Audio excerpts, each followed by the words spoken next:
We hear South Africa has apologized to Nigeria for the xenophobic attacks which targeted Nigerians and other African nationals living in that country. South Africa's special envoy to Nigeria, Jeff Radebe, apologized on behalf of President Cyril Ramaphosa for what he called acts of criminality and violence that recently occurred in South Africa. He also clarified that no Nigerian was killed as a result of the violence. The visit comes as more Nigerians are set to leave South Africa later today because of the xenophobic attacks.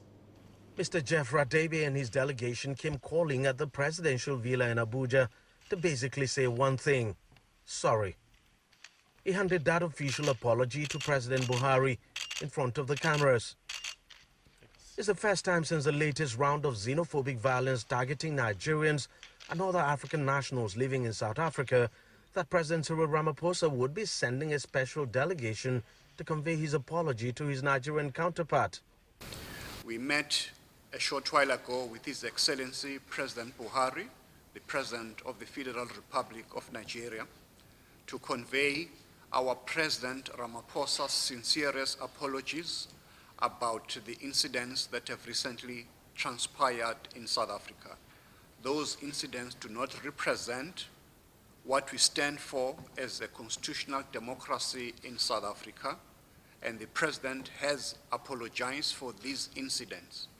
And he has also instructed law enforcement agencies to leave no stone unturned, that all those involved must be brought to book so that the rule of law must prevail in South Africa. Nigeria had asked for compensation for Nigerians who were attacked in the xenophobic violence.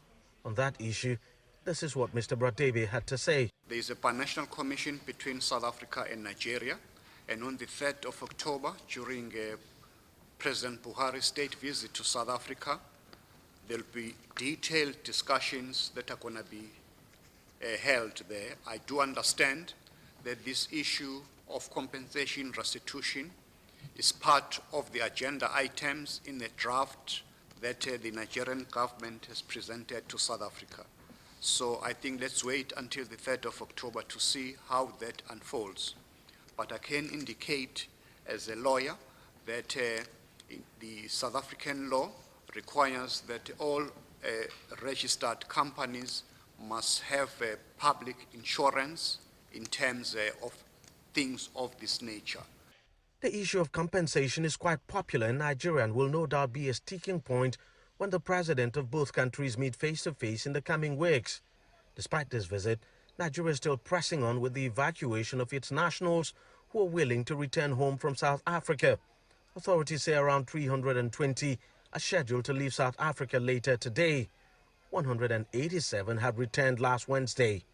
In all, the Nigerian High Commission in South Africa says at least 1,000 Nigerians have registered to leave the country over the xenophobic violence.